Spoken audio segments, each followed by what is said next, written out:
Y en esta ocasión, bueno, nuestro ponente es el doctor Alejandro Herrera Ibáñez. Bienvenido, doctor. Y el título de esta ponencia es ¿Cómo mejorar nuestro planeta antes del 2030 sin volver a las cavernas? Y bueno, les presento un poquito del doctor Herrera. Él es doctor en filosofía por la Universidad de Indiana, es licenciado en filosofía por la Universidad Nacional Autónoma de México. Actualmente es investigador jubilado del Instituto de Investigaciones Filosóficas de la UNAM. Sus líneas de investigación son tres. Una es la filosofía de Leibniz, la número 2 es ética animal y ambiental, y la 3, falacias y argumentación. Y bueno, como distinciones, él ha sido el primero en México en haber empezado a impartir el curso de ética ambiental en y desde los años 80. También le hicieron un homenaje en una sesión en el Congreso Internacional Mining Animals en 2017. También es presidente honorario de la Red Iberoamericana Leibniz y publicaron un libro Leibniz en México, homenaje al doctor Herrera. Como publicaciones tiene Falacias, editado por primera vez en 1994 y la segunda edición aumentada fue en 2017. En 2007. También tiene varios artículos sobre sus 3 líneas de investigación. Y bueno, él ha sido activista y ha estado en Movimiento Ecologista Mexicano, también ha estado en Peña Antitaurina, también en Mexicanos Defensores de Animales, es cofundador de la Asociación Mexicana por los Derechos Animales y bueno, tiene múltiples conferencias y entrevistas. Así es que, bueno, sin más, ya les dejo la palabra al doctor Herrera. Nuevamente, bienvenido, doctor, y es suyo el público. Gracias. Gracias, Mayra. Muy buenos días a todos. Buenos días en esta calurosa mañana. Para los que vivimos en Morelos, no sabemos de los que vivan en otras latitudes. El termómetro marca como temperatura media 26 grados, pero acá por su casa han de ser como 30 grados. Y esto tiene que ver mucho con el calentamiento global, porque esta temperatura la esperaríamos en mayo, o en abril, pero no ahora en marzo. Entonces tiene que ver mucho con lo que vamos a hablar. El título de mi conversación con ustedes es ¿Cómo mejorar nuestro planeta? Y pues veremos que habrá 2 maneras de mejorarlo. Una es incidiendo en las instituciones gubernamentales y empresariales, y la otra sería incidiendo en nuestros propios hábitos y actitudes, en nosotros mismos. Cómo mejorar nuestro planeta, y luego dice el título antes del 2030.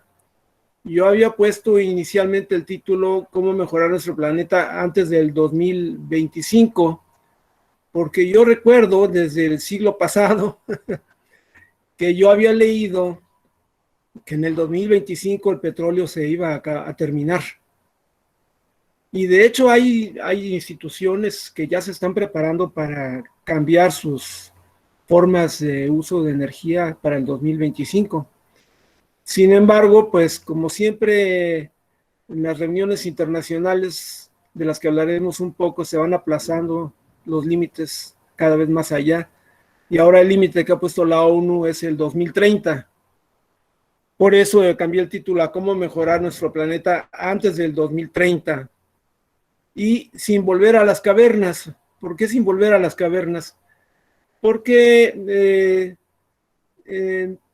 allá por 1779 hubo un movimiento de tejedores que tenían telares muy artesanales, que se rebelaron contra la maquinización, contra los nuevos telares mecánicos, y liderados por un señor Ned Ludd, que algunos piensan que es una persona mítica porque aparecen varios nombres, pero el hecho es que ya sea con él a la cabeza o todos en conjunto, rompieron los telares mecánicos que se les habían asignado, porque eso acababa con su mano de obra.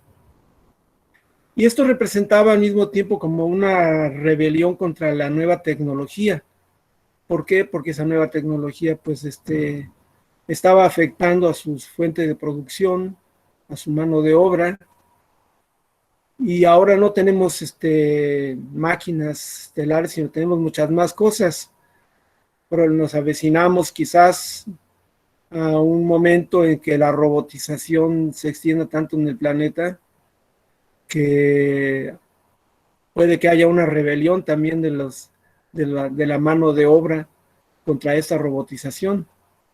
Eso me hace pensar mucho en un libro de Isaac Asimov que he estado difundiendo últimamente, que se llama El Sol Desnudo. Esa obra de Isaac Asimov se ubica en un planeta donde hay más robots que humanos y dependen totalmente de los robots, esos humanos. Y otras cosas más que tienen que ver con la pandemia en la que vivimos.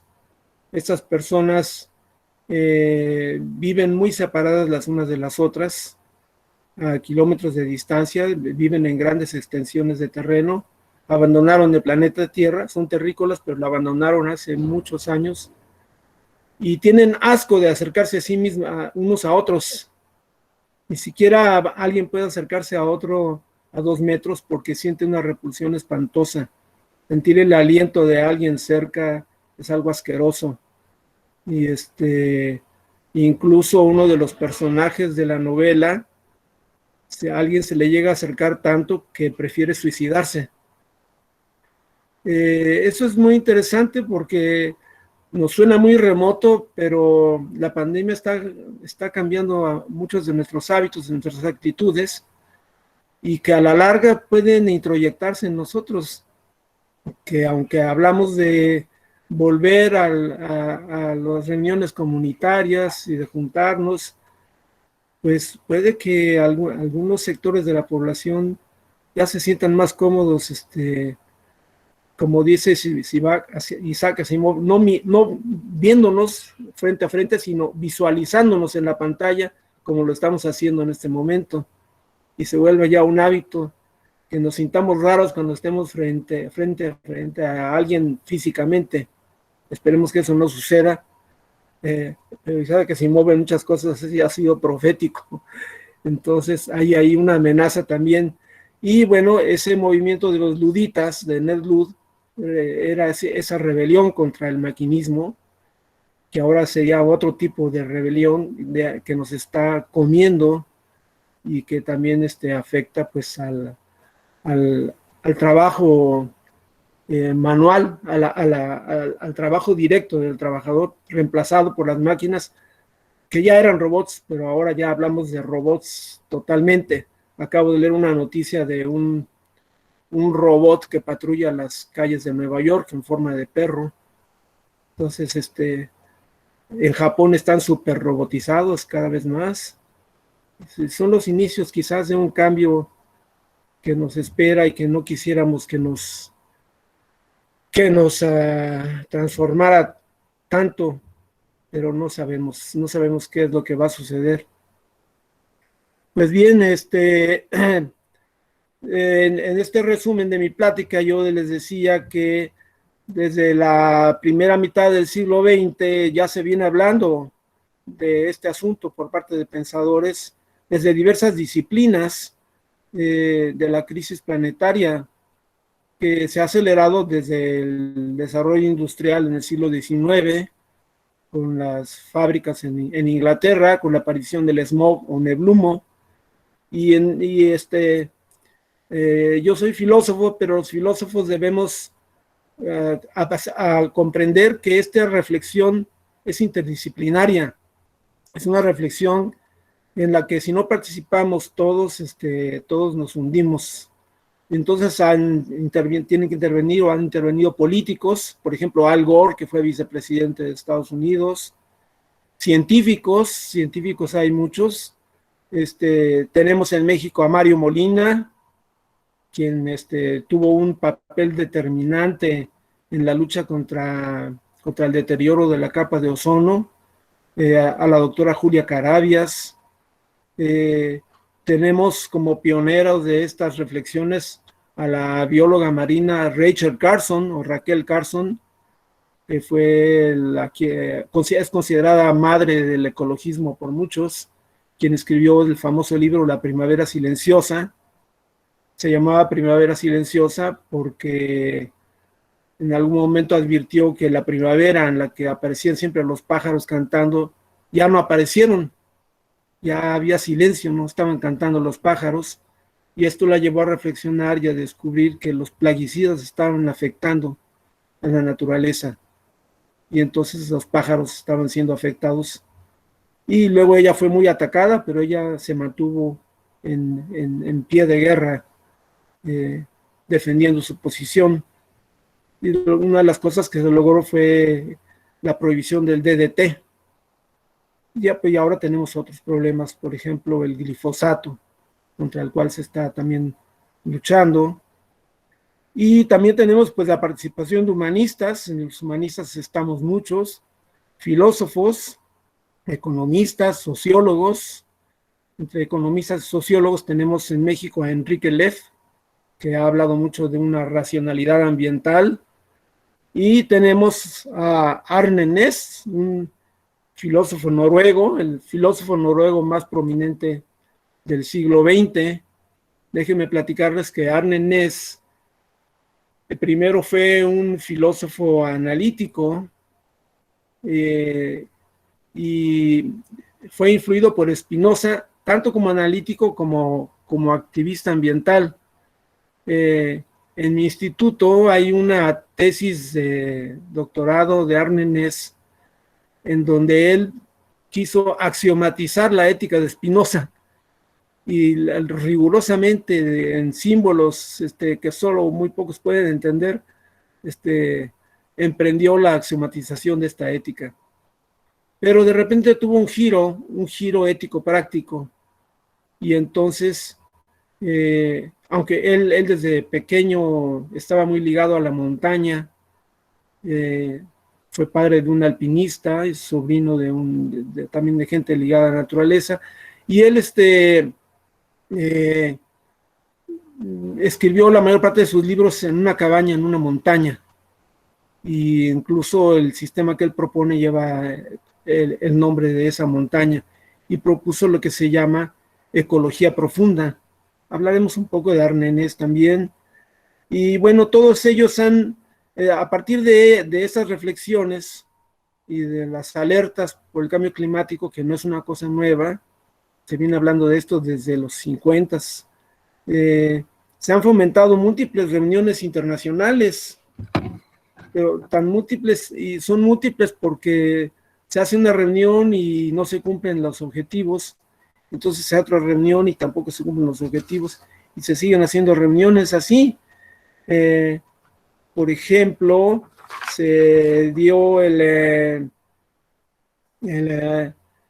protocolo de Estocolmo en 1972, después siguió la Convención de Viena en 1985, de la Convención de Viena se pasó al Protocolo de Montreal en 1987, y de ahí se pasó al protocolo o a la reunión de Río de Janeiro en 1992, y luego se pasó a Johannesburgo en el año 2002, y ahora desde el 2015 se dieron los acuerdos de París que no se han cumplido, en parte porque Estados Unidos no se había adherido a estos acuerdos, y menos con el pasado presidente norteamericano Donald Trump.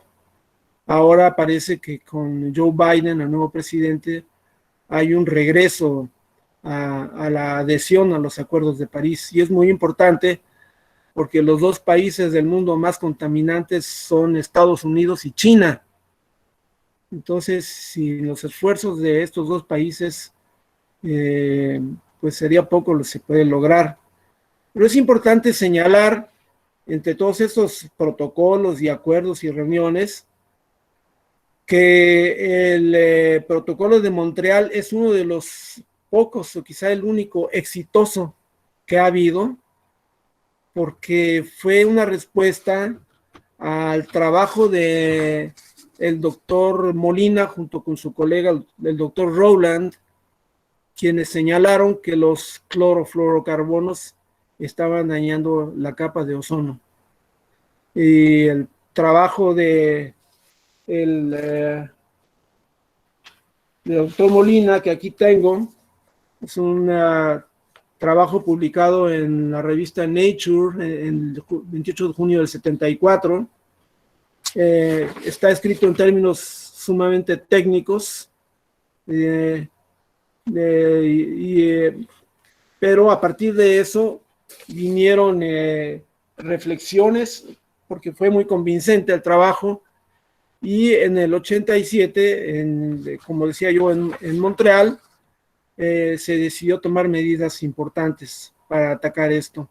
Entonces se prohibió el uso de, por ejemplo, de los clorofluorocarbonos en el hogar y en muchos dispositivos, y se ha logrado bajar mucho el deterioro de la capa de ozono gracias a los esfuerzos, pues, de nuestro compatriota, el doctor Molina, y de su colega norteamericano. Entonces, como ven, hay esfuerzos a medias, pero los gobiernos, si no son presionados por la ciudadanía, ellos van a hacer poco. Y sobre todo si son más presionados por las empresas privadas que buscan el beneficio a corto plazo. Aunque hay que decir que sí hay empresas que ya se están poniendo el chip y están viendo por la demanda, por ejemplo, en países europeos, el ciudadano europeo y también el ciudadano norteamericano tienen una mayor conciencia como consumidores de cómo presionar a las autoridades. Aquí, afortunadamente, también quien fue representante en México de Greenpeace, Alejandro Calvillo, pasó después a fundar el Poder del Consumidor. Y gracias a Alejandro Calvillo, a quien yo nombraría personaje del año en México, logró que ahora los alimentos que consumimos en México que tengan esos octágonos que no les gustan a muchos, que dicen exceso de energía, exceso de calorías, etcétera, etcétera. Porque tenemos el segundo lugar en obesidad en el mundo. Y he cobrado conciencia de ello yo, y si voy a una tienda como a un Oxxo, me he dado cuenta que todo tiene octágonos, todo. Y ahora estoy tratando de buscar lo que no tenga octágonos. Es muy poco, pero sí se encuentra. O sea, estamos invadidos de productos procesados con exceso de carbohidratos y grasas también. Entonces, debemos modificar nuestros hábitos alimenticios de una manera radical. Y no queremos seguir en el segundo lugar de obesidad y primer lugar de obesidad en niños en el mundo. Entonces debemos cobrar conciencia de eso, ¿sí? Y he logrado bajar. Hoy pesé 64 kilos, 350 gramos. Y me considero dichoso. He abandonado algunos placeres por tener el placer de sentirme mejor. Entonces, eso deberíamos hacer, creo yo, todos. Y esto tiene que ver con el medio ambiente también. Entonces, las voces de todas estas personas, sin embargo, palidecen frente al desarrollo aparentemente imparable de la acción depredadora que realiza el Homo sapiens, que desarrollamos los Homo sapiens, ¿sí? En esta civilización de consumo en la que estamos inmersos. Y este desarrollo, algunos han ya hablado de desarrollo sustentable, pero los desarrollistas han entendido de otra manera la expresión desarrollo sustentable, ¿sí? Entonces tenemos hoteles que, por ejemplo, nos dicen que para ahorrar agua, que pongamos alguna señal en las sábanas para que no se laven, pero son como maquillaje. Hace falta algo mucho más que todo eso. Y los desarrollistas más bien lo que piensan es seguir construyendo lo que llaman desarrollos inmobiliarios, invadiendo incluso zonas protegidas, y es una lucha constante que leemos todos los días en la prensa. Entonces debemos continuar planteándonos qué hacer de manera efectiva para combatir este avance tan dañino, por varias razones. Unas son razones éticas, de las que hablaré un poco. Otras son prudenciales, o podríamos decir de egoísmo como especie, ¿sí? Que tiene que ver con el calentamiento global, que si continúa, pues va a acabar con nosotros. Entonces, sálvese quien pueda. Y algunos ya quieren colonizar Marte, pues, pensando que si esto se acaba aquí, quedarán unos cuantos puñados de personas en Marte, lo cual me parece una locura. El exdirector del Instituto de Ciencias Nucleares en la UNAM forma parte de este equipo, y en una reunión que se realizó, él decía con mucho orgullo pues que ya había gente preparándose para colonizar Marte, y no se permitían preguntas directas, sino por escrito únicamente.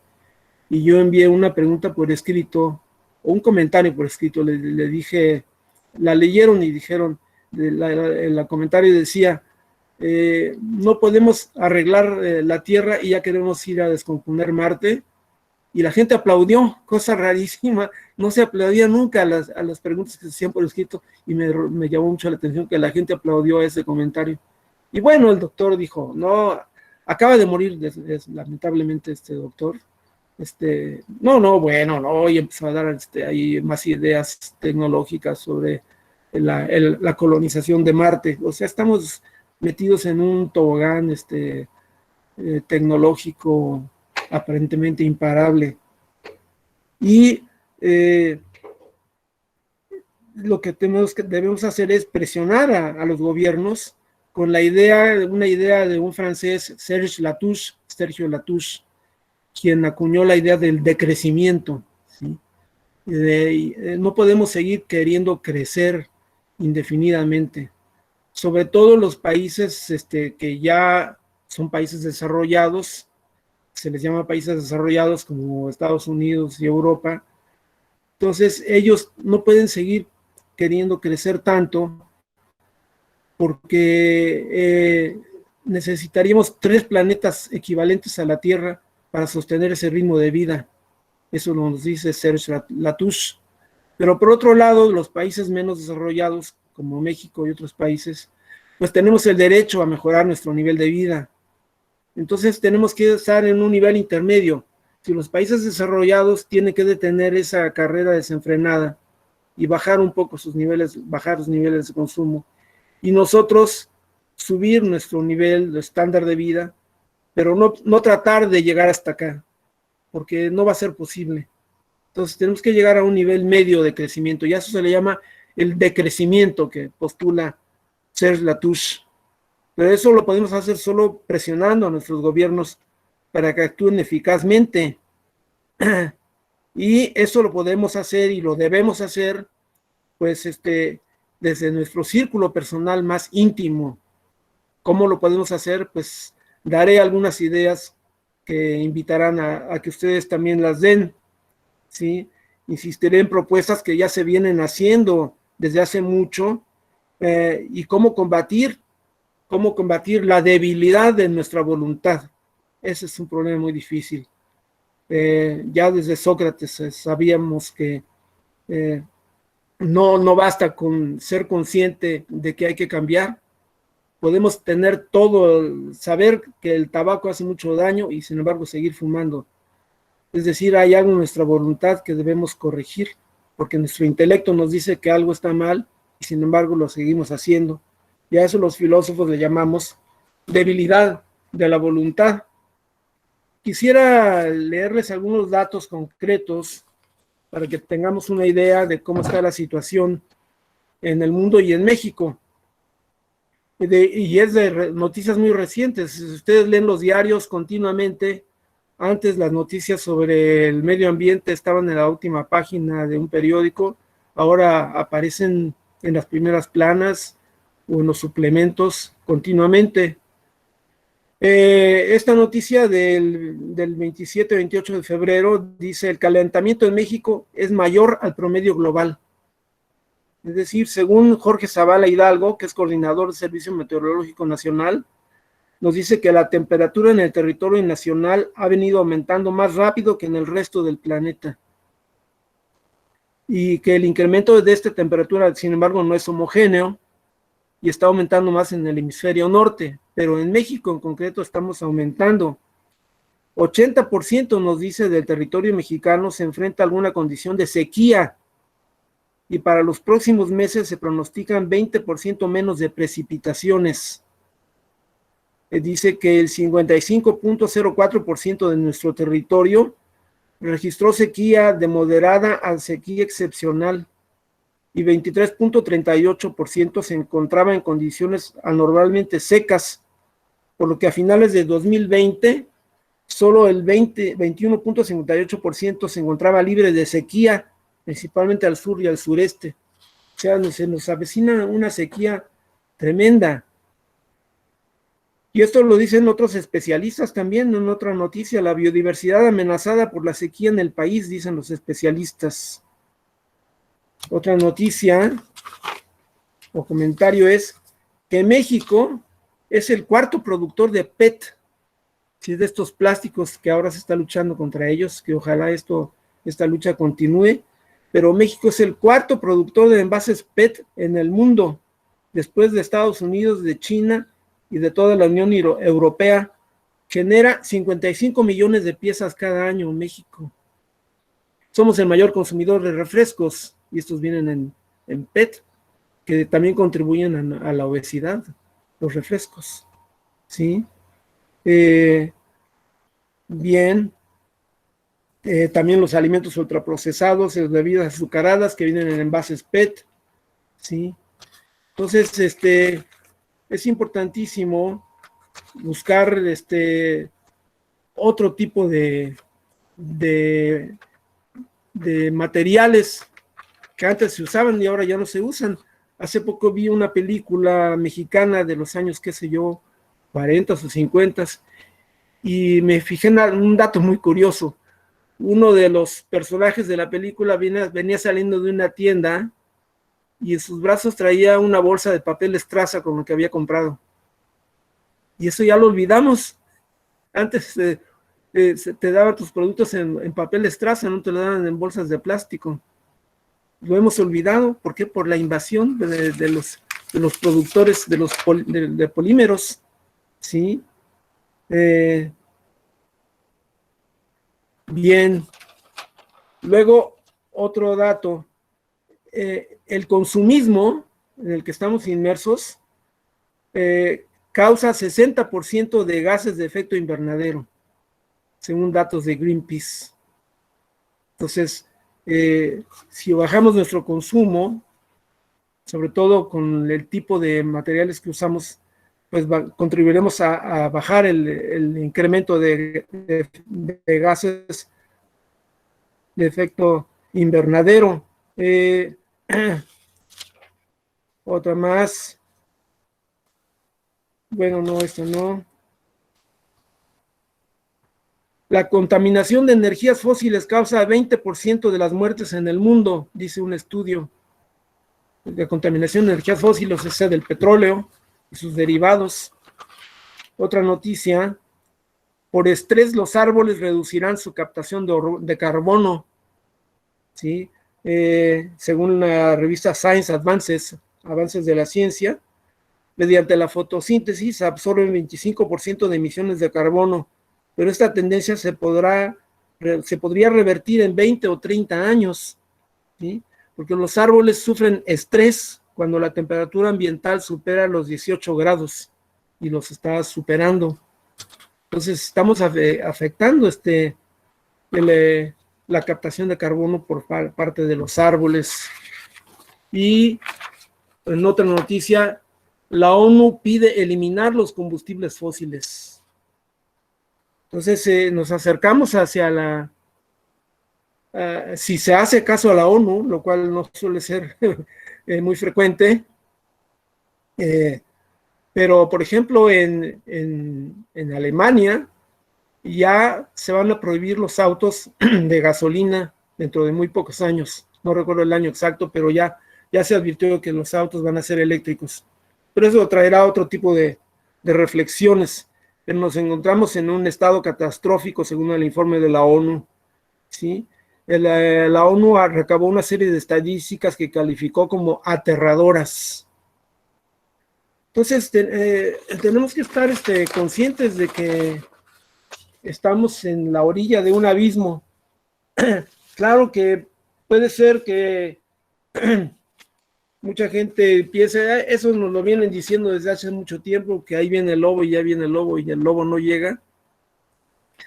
Pues los que lo sigan creyendo, pronto se van a llevar una gran sorpresa. Les digo yo, desde el siglo pasado se dijo que en el 2025 ya las cosas iban a cambiar, y ahora la ONU está poniendo como meta el 2030. Y para ponerles otros datos muy importantes, en una conferencia reciente que dio también el tristemente fallecido el doctor Mario Molina, nos decía que el metano, el gas metano, es 30 veces mayor, tiene un 30 veces mayor impacto que el dióxido de carbono. Y sabemos que el ganado vacuno produce una cantidad enorme de metano, mucho mayor que todo el dióxido de carbono que se genera. Y aparte de eso, nos dice el doctor Molina, el permafrost en los polos contiene metano, y el permafrost se está licuando, se está derritiendo, y entonces se está elevando a la atmósfera gas metano, que es mucho más contaminante que el dióxido de carbono. Según el doctor Mario Molina, la atmósfera del planeta debería estar a 18 grados bajo cero, pero actualmente se encuentra a 15 grados o 16 grados sobre cero, la atmósfera del planeta, lo cual es alarmante. Desde la revolución industrial, nos dice, y sobre todo de la segunda mitad del siglo XX, los combustibles fósiles han subido en 40% el dióxido de carbono.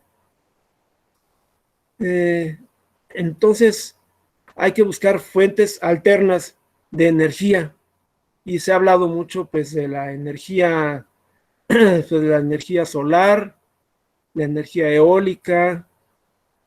Hay quienes hablan también de la energía nuclear, de la energía eléctrica, y pues distintos países van a ir por distintos lados, pero como se tiende a la homogeneización, no sabemos cuál de estas fuentes de energía vaya a prevalecer. Y todo esto se está reflejando en fenómenos meteorológicos, en huracanes por un lado, y en heladas por otro lado, y en sequías por otro lado. Parece paradójico, pero el calentamiento global trae simultáneamente todos estos efectos sobre diferentes regiones del planeta. Entonces, ¿qué debemos hacer? Es la gran pregunta. Y pues, como les decía hace un momento, hay 3 razones por las cuales debemos luchar contra el cambio climático, que tiene su razón de ser en nuestra actitud antropocéntrica, de que nosotros somos el centro de todo, de que todo es para nuestro beneficio, sin tomar en cuenta a los ecosistemas en general y a los seres vivos en particular que pueblan estos ecosistemas. Entonces, nosotros tenemos deberes para el siglo XXI que cumplir, y uno de ellos es por motivos, como les decía, meramente egoístas. Por ejemplo, la salud. Las enfermedades cardiovasculares son la principal causa de muerte en México, y después viene la diabetes. Y esto es por el consumo de grasas, entre otras cosas, un excesivo consumo de grasas. Y luego la diabetes también está por el excesivo consumo de azúcares, de carbohidratos. Y las enfermedades cardiovasculares también, las sales, mucho consumo de sal. Actualmente ya en los restaurantes no se pone sal en las mesas, pero preguntémonos qué hacemos en nuestras casas, qué tanta sal usamos en nuestras casas. Y cuando compramos productos, la sal y el azúcar son adictivos, entonces tendemos a comprarlos porque nos saben más sabrosos, pero estamos dañando nuestra salud totalmente. Y esto afecta al modo de producción. Y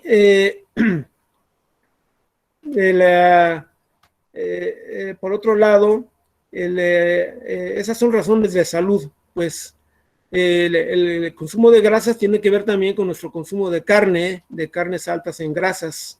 Entonces se ha recomendado a quienes son carnívoros, pues el consumo de carnes magras. Y tenemos también que por razones de salud del planeta, ya no de nuestra salud personal, como les decía, el gas metano, junto con el dióxido de carbono y el óxido nitroso, nos dice el doctor Molina también, tienen su origen, el gas metano, en la industria ganadera. Y hay llamados en las lecturas que les envié previas a esta plática, llamados de la ONU, por ejemplo, del doctor Rajendra Pachauri, que fue el presidente del panel intergubernamental para el cambio climático de la ONU, a consumir carne una vez solamente a la semana para aquellos que son carnívoros. Pero la idea del doctor Pachauri, que es vegetariano, es que gradualmente se vaya yendo hacia un consumo cero de carne en el siglo XXI. La producción de carne tiene casi una quinta parte de las emisiones del gas de invernadero, y el metano del ganado es 23 veces más eficiente como agente del calentamiento global que el dióxido de carbono.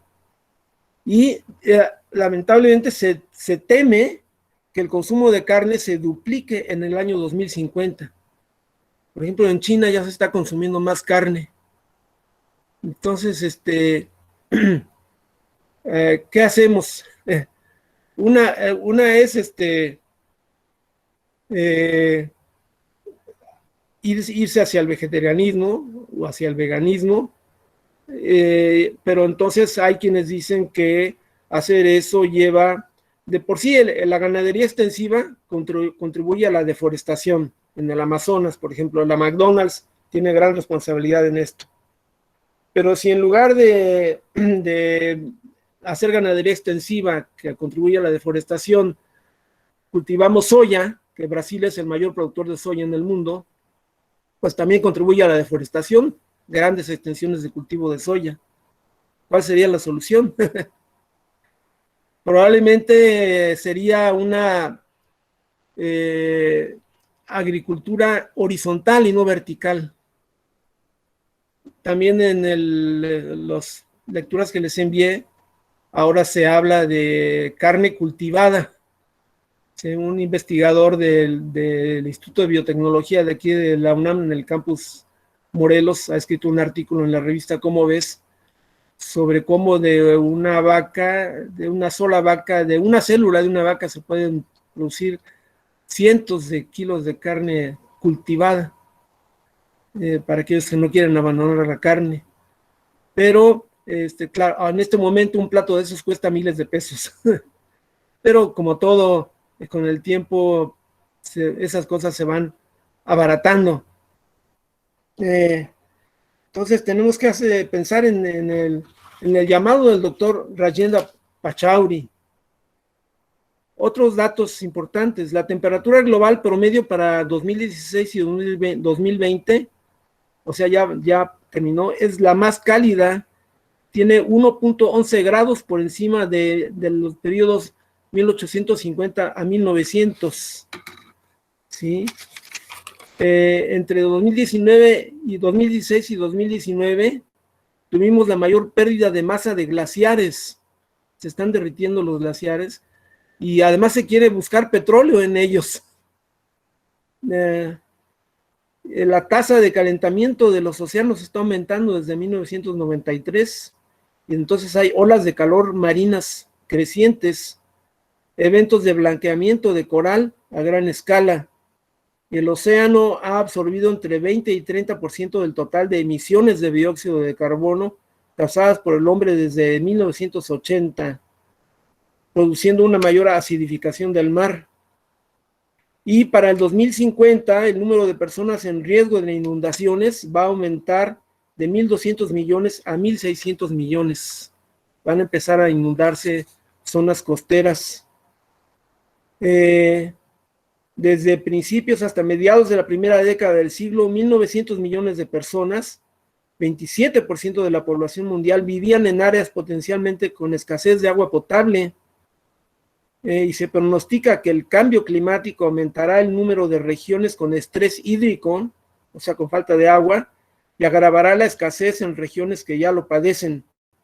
Esa es una fuente del programa de las Naciones Unidas para el Medio Ambiente. Pues, como les decía, debemos hacer cosas a nivel particular y a nivel de presión como ciudadanos que somos de otros, de las instituciones. Ahora, como individuos hay cosas muy prácticas que podemos hacer y hay otras que parecen menos prácticas. Si ustedes leyeron, o si no, léanlo después, lo que les mandé sobre el filósofo noruego Arne Næss. Hay un movimiento ecologista de un tinte espiritual, que busquemos nuestra autorrealización, que busquemos, que nos demos cuenta de que hemos visto mal el planeta, lo hemos visto como la relación hombre y la naturaleza, el hombre por un lado y la naturaleza por el otro. Necesitamos cambiar el paradigma y vernos como siendo parte de lo mismo. Nosotros somos parte de la naturaleza, estamos interrelacionados. No se trata de la vieja teoría del dominio. Aquí está la naturaleza y aquí estamos nosotros dominando. Como decía la frase bíblica, ¿sí? Dominad a todos los peces del mar y a todas las aves del cielo y a todos los animales que caminan sobre la tierra. No. Somos parte de ellos, como Darwin nos lo dijo. Somos parte del proceso evolutivo. Somos una especie más en el planeta. No somos una especie privilegiada. Y el privilegio que tenemos de tener un cerebro más desarrollado, pues nos ha creado una conciencia ética que debemos fomentar mucho más de lo que estamos haciendo. Y eso nos lleva a crear una conciencia de unidad, de que somos unos con el planeta. Entonces, ese es un cambio de actitud, pero ese cambio de actitud no debe quedar solamente en una reflexión mística, de que qué bonito, sí, somos la armonía, somos iguales que el planeta. ¿Qué podemos hacer? ¿Sí? No se trata de volver a las cavernas. No podemos rechazar totalmente la tecnología que nos está dominando. Entonces se habla de tecnologías amigables con el medio ambiente y tecnologías que son destructoras del medio ambiente. Pero regresar a un estado prístino, como antes, estando ahí cerca del Neandertal, pues eso ya es imposible. Entonces necesitamos saber cómo manejar el mundo real en el que vivimos. Y allí está, por ejemplo, el manejo de la basura. En el escrito que les envié, les platiqué una experiencia personal que yo tuve cuando vivía yo en la Unidad Morelos, acá cerca de Galerías. Yo ahí creé un centro de acopio de residuos básicos, de residuos limpios, perdón, yo le llamaba Centro de Acopio de Residuos Limpios de la Unidad Morelos, porque había hace cerca de por 1989 vino a Cuernavaca el ingeniero Padilla. El ingeniero Padilla era un hombre que nos vino aquí a hablarle a todos los funcionarios del gobierno, y hubo una gran reunión y les dijo que debemos eliminar el concepto de basura, que debemos adoptar el concepto de residuos limpios, ni siquiera de desechos, porque no se deben desechar, de residuos limpios. Y también en el edificio en que yo vivía hice una compostera, y la compostera fue un éxito técnico, pero un fracaso social, porque la gente no responde. ¿Y por qué no responde? Porque no ha cambiado aquí su chip mental. Necesitamos cambiar el chip mental. Entonces, de nada sirve poner botecitos que digan basura orgánica y basura inorgánica. Ustedes se asoman, todo está revuelto. ¿Por qué está revuelto? Porque no ha habido un cambio aquí. ¿Sí? ¿De qué sirve? No son más que para los informes, ¿sí? Que digan, tenemos tantos botes de residuos de basura inorgánica y tantos de orgánica. Si lo revisamos, la gente no está respondiendo porque no hay una educación ambiental, no hay un cambio de paradigma, no hay un cambio de actitud. Y eso fue aproximadamente en el año 89 con el ingeniero Padilla, que venía de Morelia, ¿sí? También vino aquí el apóstol del árbol, a quien yo invité también, se me va su nombre también, él también vino a plantar árboles. En fin, ¿qué podemos hacer? O sea, podemos hacer muchas cosas, también se las envié, algunos tips ecológicos, por lo menos en 7 rubros. Podemos hacer cosas respecto al agua, respecto a la basura, la alimentación, la energía, el transporte, el papel y la educación. Respecto al agua, por ejemplo, les leo algunas cosas que podemos hacer. Consumir la justa cantidad de agua. Hace poco yo tuve una crisis aquí en mi hogar, debido a que una toma estaba tapada de agua, pero no sabíamos qué era, entonces se nos estaba acabando el agua y tuve que llamar una pipa para que me llenara la cisterna, pero empezamos a ahorrar agua y con un chorrito lavar las cosas porque nos estábamos quedando sin agua. De repente se solucionó el problema y entonces me di cuenta de que normalmente uso más agua de la que debería. De repente le comentaba a mi esposa, ¿te das cuenta que lo mismo que hacemos ahora lo hacíamos con menos agua? La medíamos más y apenas tenemos agua, la empezamos a usar indiscriminadamente. Entonces debemos cambiar esa actitud porque podemos hacer más con menos. Podemos contribuir al mejoramiento del planeta usando menos. Hubo un libro muy famoso que se llamó Small is Beautiful, lo pequeño es bello, se me va el nombre ahorita del autor, que nos exhorta a eso, a hacer las cosas, a obtener mayores rendimientos con menos gastos de energía. Pues hay muchos consejos prácticos sobre el agua, incluso algunos ya se han implementado tecnológicamente, por ejemplo, en los retretes, pues ya hay para quienes lo tienen, 2 botones, ¿sí? Para eliminar menos agua en uno y más agua en el otro. Evitar, pues, gastos innecesarios del agua, que somos a veces muy dispendiosos en la utilización de la lavadora, en el lavado de los alimentos, incluso en cosas tan cotidianas como lavarse los dientes, no dejar el chorro abierto mientras está uno lavando los dientes, cosas así que las hacemos sin pensarlas, ¿sí? Respecto a la basura, pues ya les dije, a la basura, tenemos un pésimo sistema en Cuernavaca, no sé, en otros lugares donde nos estén escuchando. Teníamos un sistema peor que el actual, teníamos el de los contenedores.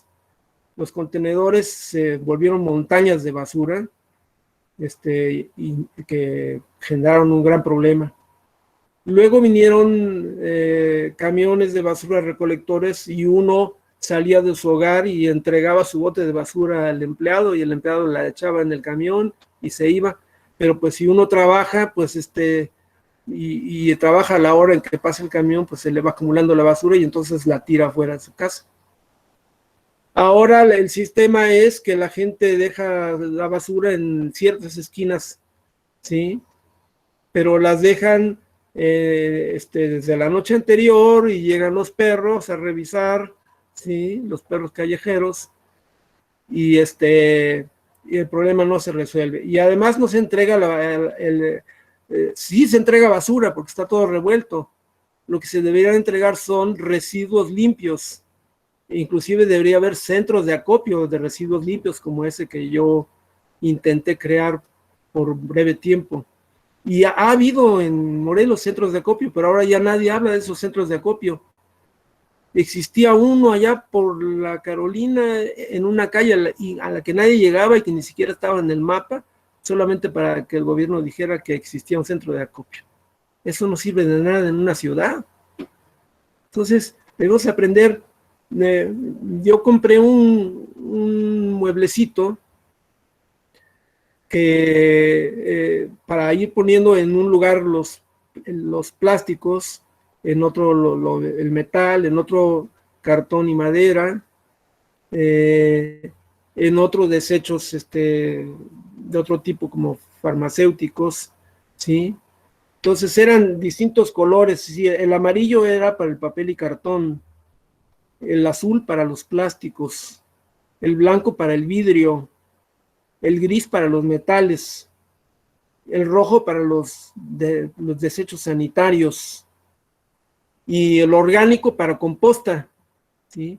Entonces tener una composta o compostear, si tienen un jardín, compostear en el jardín, y si no, algunos residuos pequeños los pueden poner en sus macetas también, como cáscaras de huevo, cosas así, se desintegran en la maceta.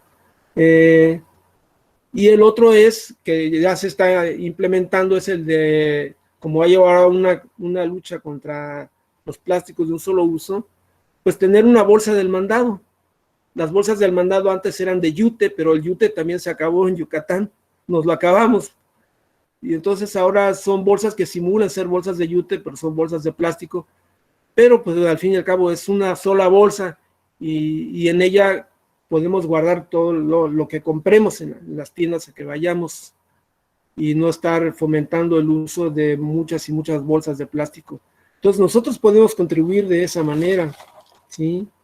Y luego con la alimentación, bueno, la alimentación, disminuir el consumo de carnes rojas o abandonar totalmente el consumo de carne, porque los 8 aminoácidos que el cuerpo humano necesita se pueden adquirir por otras fuentes vegetales, no se necesita de animales para ello, pero quienes quieran continuar haciéndolo, disminuir el consumo de carnes rojas. Luego, evitar lo más posible todos esos productos envasados o enlatados. Si podemos comprar cosas frescas, además fomentamos la economía de los comerciantes que viven a nuestro alrededor, ¿sí? Y ir a la verdulería, comprar las verduras ahí, la fruta, con el marchante que vive cerca de nuestra casa, y así no llevarnos las cosas en plásticos de un solo uso que contaminan a todos los ecosistemas. En cuestiones de energía, gastamos muchísima energía eléctrica, pero muchísima, sobre todo ahora con los foquitos rojos que se quedan prendidos continuamente en la casa, que les llaman los vampiros de la noche, creo. Sí, deberíamos aprender a desconectarlos en la noche y conectarlos en la mañana, pero se nos han creado hábitos que nos es difícil combatir. Evitar el excesivo uso del calentador de agua o de la lavadora, el tener varios focos prendidos a la vez cuando no es necesario.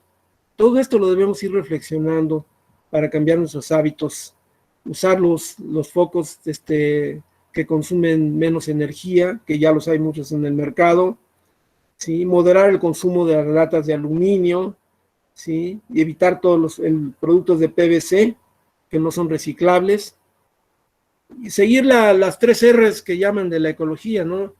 Reciclar, reusar y se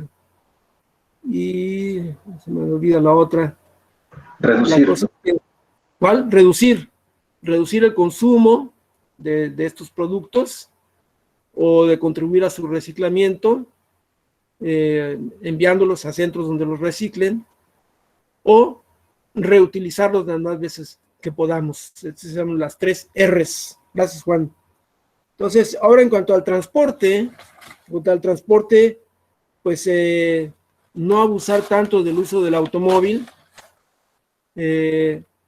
Algunos dicen que una buena ciudad debería tener un efectivo transporte colectivo que nos hiciera inútil el transporte particular. Yo creo que eso es utópico, porque hay muchas cosas que sin coche te causarían un esfuerzo mucho mayor, de mucho esfuerzos en traslado, en gasto de energía propia, en pérdida de tiempo, pero sí hacer un uso mucho más racional del automóvil. Y con el tiempo, ahora no es el momento ahora, pero ya vendrá desde Europa y desde otros países, aunque nosotros deberíamos también hacerlo, el uso de automóviles que usan otras fuentes de energía. Y hay algunos automóviles híbridos que usan energía eléctrica y gasolina. Hay otros que utilizan diésel. Pues se viene un cambio y ese nos va a llegar. Y si nuestro gobierno no hace algo, pues vamos a seguir dependiendo de tecnologías de otros países. Entonces, pues tenemos que también inflar bien las llantas del automóvil, porque no traerlas bien infladas contribuye a un mayor gasto de energía.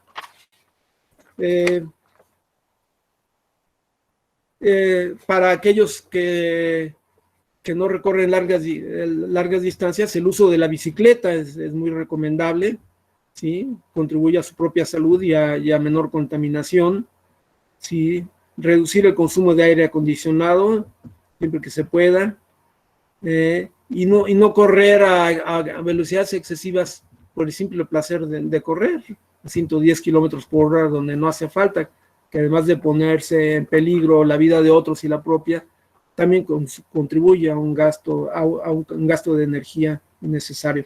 Luego el papel, ¿sí? Ahora con las computadoras podemos ahorrarnos mucho papel y muchos lo estamos haciendo, ¿sí? Pero hay que ser conscientes de eso y usar menos papel, reciclar el papel o utilizar el papel por los dos lados de la hoja, ¿sí? Y en la educación, que es fundamental, ¿sí? Porque la educación va aquí, a este chip que tenemos descompuesto, ¿sí?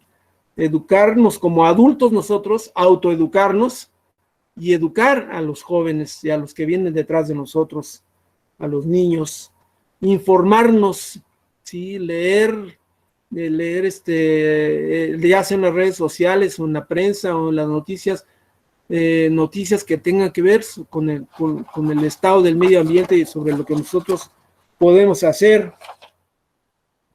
Pues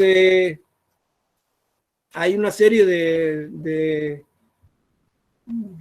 propuestas internacionales, aparte de lo que nosotros podemos hacer como individuos. Se dieron, por ejemplo, los objetivos de desarrollo del milenio. Los objetivos de desarrollo del milenio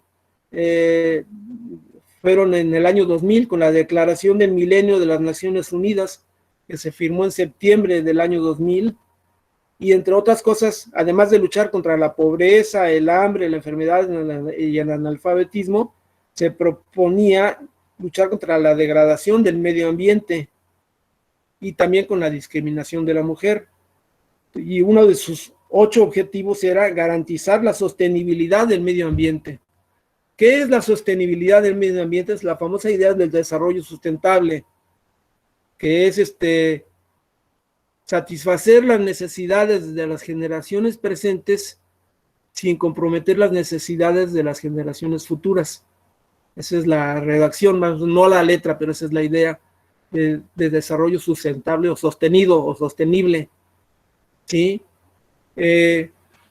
Satisfacer las necesidades de las generaciones presentes sin comprometer las necesidades de las generaciones futuras.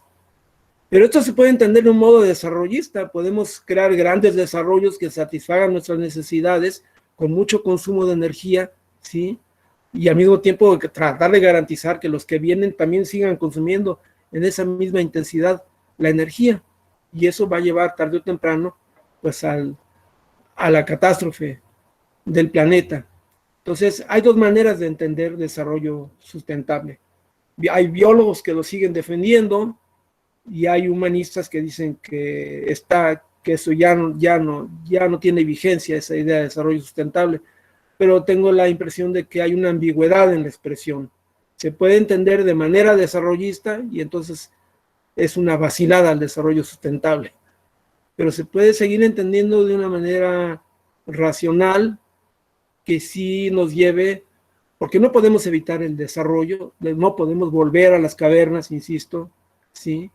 Vamos a seguir cambiando, vamos a seguir creando tecnología, ¿sí? Que mejore algunas cosas, otras se empeorará y tenemos que ver cómo lograr que no suceda eso, ¿sí? En fin, hay muchas interrogantes para las cuales no tenemos toda la respuesta. Y pues ahora está la famosa Agenda del 2030, la Agenda del 2030 para el Desarrollo Sostenible se plantea 17 objetivos con 169 metas. Entonces es un documento largo que yo les recomiendo que lean, ¿sí? De aquí no podría yo resumirlo, pero se aboca también a la protección de las personas, del planeta y la prosperidad. Y también les recomiendo mucho que lean la Carta de la Tierra. La Carta de la Tierra fue un documento que tiene 16 principios y fue propuesta y redactada por Mauricio Strong, que era secretario general de la Cumbre de Río de Janeiro, y por el expresidente Gorbachev. Strong fue fundador del Consejo de la Tierra y Gorbachev fue fundador de la Cruz Verde Internacional. Y ellos abogan por una sociedad global, justa, sostenible y pacífica. Y esta Carta de la Tierra la pueden encontrar ustedes en internet, en Google, ¿sí? Por ejemplo, en sus principios 1, 2, el principio 1 dice respetar la tierra y la vida en toda su diversidad, y luego las desarrolla. El 2 dice cuidar la comunidad de la vida con entendimiento, compasión y amor, y viene el desarrollo. Luego el principio 4 dice asegurar que los frutos y la belleza de la tierra se preserven para las generaciones presentes y futuras. El principio 5 dice proteger y restaurar la integridad de los sistemas ecológicos de la tierra con especial preocupación por la diversidad biológica y los procesos naturales que sustentan la vida. El principio 6 dice evitar dañar como el mejor método de protección ambiental y cuando el conocimiento sea limitado, proceder con precaución.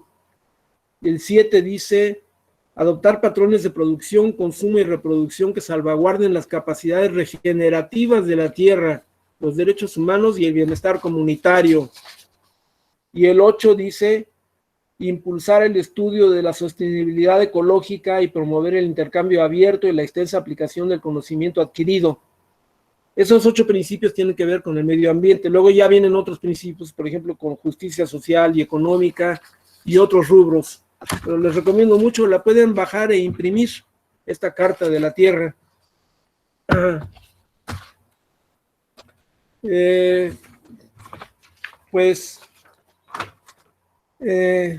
Quisiera yo terminar leyéndoles una cita primero hay un libro que les recomiendo mucho porque es muy accesible, viene con muchas ilustraciones y está muy bien hecho, que ha trabajado durante mucho tiempo Al Gore. Se llama Nuestra Elección, este libro, y dice él que hace casi 100 años, en una conversación con Henry Ford y con Harvey Firestone, Thomas Alva Edison dijo: yo invertiría mi dinero en el sol y la energía solar. ¿Qué fuente de energía? Espero que no tengamos que esperar a que el petróleo y el carbón se agoten para utilizarla. Eso dijo Alva Edison hace casi 100 años. Y regresando a Rachel Carson, a quien les mencioné brevemente. Rachel Carson fue la quien llamó la atención sobre los plaguicidas.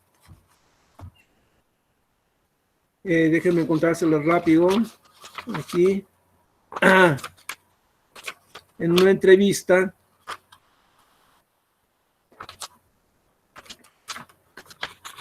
Dice, un segundito.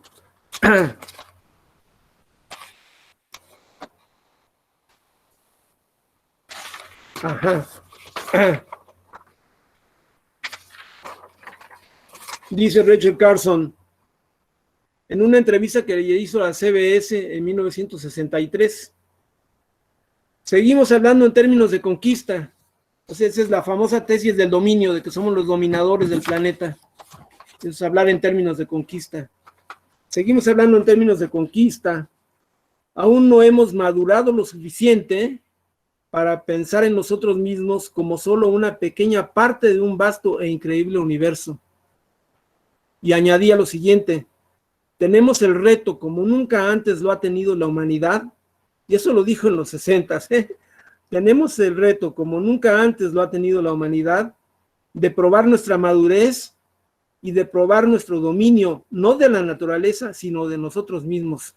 Probar el dominio de nosotros mismos. Y eso es lo que yo decía, el vencer la debilidad de la voluntad.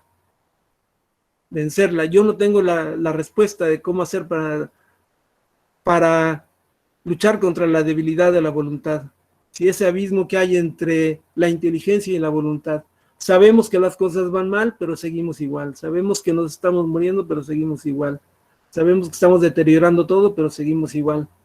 Y te dicen, ¿pero qué no te das cuenta? Es como alguien que le dice a una persona que fuma, ¿qué no te das cuenta que te estás muriendo? Pues sí, pero otro cigarrito, por favor. Sí. Y luego ella, la misma Rachel Carson, en el epígrafe a su libro La Primavera Silenciosa, tiene una cita de Albert Schweitzer, más oscura que la anterior. Dice en este epígrafe, Albert Schweitzer, el creador de la idea del respeto por la vida, dice: el hombre ha perdido la capacidad de prever y prevenir, terminará destruyendo la tierra. Eso lo dice como profecía Schweitzer. Así que tratemos de refutar la profecía de Schweitzer, cambiando nuestros hábitos y cambiando las instituciones. De nosotros depende. Gracias. Muchas gracias, doctor. Qué interesante y sobre todo, pues sí, a poner manos en el asunto, no solamente dejarlo como una lectura más, ¿no? Y bueno, tenemos varias preguntas, algunos comentarios también, y la primera es de Jaime Luis Brito, que dice así: estimado Alejandro, ¿qué piensas del viraje del actual gobierno en pro de las energías fósiles y que ha desdeñado las energías limpias, de las cuales ha dicho incluso que, entre comillas, son un sofisma? ¿Cómo podríamos impulsar cambios profundos en las políticas públicas para impulsar la generación de energías limpias? Saludos de Jaime Luis Brito. Gracias, un gran saludo a Jaime Brito. Viejos tiempos, recuerdo. Es una pregunta difícil de responder. Hay un problema muy importante aquí. El petróleo se va a acabar. México ya debe darse cuenta de que nuestro petróleo ya nadie nos lo va a comprar. O bueno, sí se va a seguir usando en muchas cosas, pero no en las dimensiones en que se ha estado usando. Entonces, si ya nos van a llegar los autos eléctricos, ya nos van a llegar de Alemania y de otros países, entonces cada vez menos vamos a tener menos ingresos por el petróleo. Pero por otro lado, hay todavía mucha infraestructura que depende del petróleo. Entonces no podemos hacer un cambio radical. ¿Sí? Necesitamos ir pensando en las fuentes alternativas de energía. Ahí es donde se ha creado un problema actualmente en la política pública del país, que esa es la energía eólica, la energía solar, quedan en manos de la empresa privada, Debería también el gobierno tener manos en estas empresas y hacer el cambio gradual. Lo mismo sucede también tenemos dos cosas. Hay un filósofo muy poco conocido que se llama Paul Taylor, quien plantea el dilema que cuando hay un conflicto, parece que hay un conflicto siempre entre economía y ecología. Las dos tienen eco como prefijo, ¿sí? Y si desarrollamos mucho la ecología, decimos que se afecta a la economía. Si desarrollamos mucho la economía, dicen que se afecta a la ecología. Y por ejemplo, cosas como el Tren Maya, que se trata de hacer justicia a pueblos que están en toda esa región por donde va a pasar el tren, que han vivido totalmente desatendidos, pero por otro lado está la naturaleza. ¿A cuál le damos atención? ¿A la naturaleza o a los pueblos que están ahí? Es el paso de las Termópilas. En esos casos creo que lo que se debe hacer es buscar un justo medio, ni totalmente irse hacia la protección total de la naturaleza, descuidando los pueblos que están ahí, ni totalmente atender a esos pueblos dañando la naturaleza. Claro que es la pregunta de Salomón, ¿sí? ¿Cómo hacerlo? Bueno, para eso están los científicos, los ecólogos y los humanistas que pueden dar propuestas para resolver ese problema. Pero sí, debemos ya pensar en el futuro. Creo que sí hay poca sensibilidad todavía a estas fuentes alternas de energía de nuestro gobierno y de gobiernos anteriores, a depender cada vez menos del petróleo. Claro que el petróleo era y fue y todavía es una fuente importante de ingresos para el país, pero ahora ya creo que es más importante el turismo y las remesas. Entonces ya nos estamos dando cuenta que el petróleo va a ir para abajo y debemos aprender. Entonces ya los que puedan poner, por ejemplo, celdas solares en su casa, que pongan celdas solares en su casa, no es tan caro. Yo estoy a punto de hacerlo, y presionar a los gobiernos para tener fuentes alternas de energía y depender menos del petróleo, porque tarde o temprano nos vamos a quedar vendiendo algo que nadie nos va a comprar. Gracias, Jaime. Saludos, Alejandro, muchas gracias. Gracias también a Jaime Luis Brito. Tenemos otra pregunta de Eric Reyes que dice: ¿qué líneas de acción concretas y efectivas sugiere usted llevar a cabo en las instituciones de educación, especialmente a nivel superior, para combatir el cambio climático en México? Desde su perspectiva, ¿qué tan preparadas se encuentran las universidades con respecto al tema de sostenibilidad en México y qué podrían hacer para mejorar en el tema? Bueno, sí. Eric me preguntó sobre la educación superior. Yo añadiría sobre la educación en sus primeras etapas. Comienzo por esto último. En las primeras etapas hay un equipo trabajando en crear, basados en las ideas de la educación para niños, de Newman, y se están haciendo cuentos que formarán parte de libros de texto, espero, que le den al niño ideas básicas sobre el cuidado del ambiente. También se está trabajando en cómo ideas básicas sobre enseñarles a razonar, ideas lógicas muy iniciales, y espero que esto dé frutos pronto, según sé que hay gente trabajando en eso. Y en la educación superior, como les decía, yo fui la primera persona que dio ética ambiental en México. Si alguien me dice que no, es que me diga quién fue. Y desde entonces ya se da ética ambiental en la Facultad de Filosofía y Letras, en la UNAM, en la UAM, yo la di un tiempo también, y no sé ahora cuál sea la situación, pero no solamente hay que dar ética ambiental en las humanidades, sino hay que darla a los ecólogos. En una ocasión fui invitado a dar una conferencia al Instituto de Biología de Jalapa, y el Instituto de Ecología de Jalapa, y asistieron los alumnos, pero ningún investigador, y los alumnos me dijeron, de esto nunca nos han hablado aquí. O sea, como que el ecólogo piensa que eso es rollo, como que eso no importa mucho. Pero si ustedes revisan, por ejemplo, uno de los libros más importantes de ecología, que es de Tyler Miller, precisamente el doctor Sarucán recibió hace poco el premio Tyler por Tyler Miller, cuyo libro de ecología es el libro más utilizado en Estados Unidos. La sección de ética es muy, para decirlo en palabras amables, muy primitiva, ¿sí? Entonces necesitamos que los científicos también cobren conciencia, y ya los hay. En el programa universitario de bioética de la UNAM hay científicos que han cobrado conciencia de esto y que han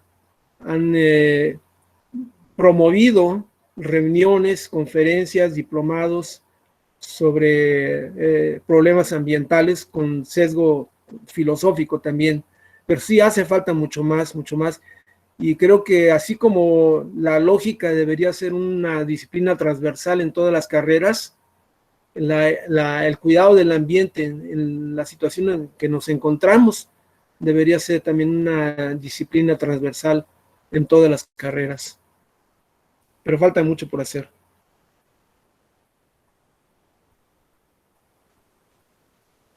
Muchas gracias, doctor. Tenemos también una pregunta de Víctor Manuel Dávila Rosas que dice, creo que para luchar contra el cambio y reducir el metano en la atmósfera es necesario hacer un cambio en la dieta diaria, reduciendo el consumo de carnes y sobre todo la roja. ¿Qué más recomendación daría? Pues creo que quedó claro en lo que dije, ¿no? La opción es o la que recomienda el doctor Pachauri, de reducirlo a una vez a la semana. Hay mucha gente que puede decir, no, pero es que el mexicano no come tanta carne, ¿sí? Pero el mexicano es el mayor consumidor de huevo en el mundo, y esos aminoácidos que proporciona el huevo se pueden obtener por otras fuentes no animales. La opción radical o que yo recomendaría sería el veganismo, pero quienes no quieran hacerlo, disminuyan su consumo de carne, ya no porque desde la ética animal que yo propugno, los animales merecen respeto por sí mismos, por ser quienes son, sino porque de esa manera contribuyen al no calentamiento global del planeta.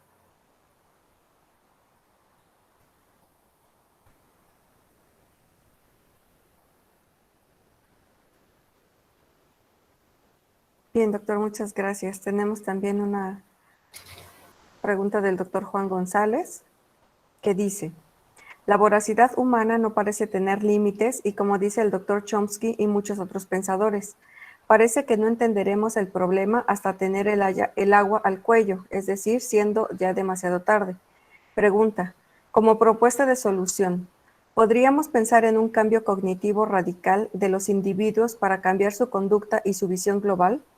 La cosmovisión indígena muchas veces reconoce la dimensión sagrada de la naturaleza y en ciertos estados modificados de conciencia esta sacralidad. Bueno, Continúa, May. Continúa, creo, la lectura. Ok, es que tengo otros comentarios. Luego dice, es patente, acercarnos a la cosmovisión indígena y sus prácticas sería una buena escuela para el cambio cognitivo y conductual del ser humano. Bueno, yo creo que sí hace falta, un cambio cognitivo, indudablemente que hace falta. Precisamente debemos pasar de la teoría del dominio, de vernos como dominadores, a vernos como parte integral de la naturaleza. Algunos de ustedes recordarán, Juan, la famosa carta del jefe Sioux al presidente de los Estados Unidos, donde le dice, ¿cómo quieres comprarme mi tierra? Mi tierra no tiene valor, nunca ha tenido valor económico. Soy parte de él, somos parte de él. Entonces, ese es un cambio cognitivo total que el industrial no comprende, el comprador no comprende, tiene otro esquema cognitivo en su mente. Y muchas comunidades indígenas, y yo diría que no solo indígenas, sino rurales, tienen esta esquema mental de que formamos parte de la naturaleza, de que no estamos separados de ella, convivimos con ella, formamos parte de ella, y pues aprenderíamos mucho acercándonos a ellas. Pero claro, esas cosmovisiones traen consigo también otras cosas que no queremos, ¿sí? Los demás deberíamos quedarnos con la parte que tiene que ver con el respeto al medio ambiente, con la amabilidad con los seres que pueblan el medio ambiente, con los seres vivos, tanto animales como vegetales, que lo pueblan. Eso es muy importante, pues sí, un cambio de paradigma nos hace mucha falta y tenemos que aprender mucho de estos pueblos. Ahora, por ejemplo, se ha idealizado, por ejemplo, la desaparición del pueblo maya. Bueno, del pueblo maya con la cultura que tenía entonces, porque todavía hay mayas en México y se habla maya todavía, pero muchos estudiosos suponen que hubo una deforestación provocada por el uso de la madera en los pueblos mayas, que llevó a que tuvieran que desaparecer, irse de ahí. Y pues eso era quizás por ignorancia, ¿sí? No sabían que eso iba a contribuir pues a una gran sequía, por ejemplo, que los hiciera abandonar las regiones en que vivían. Entonces,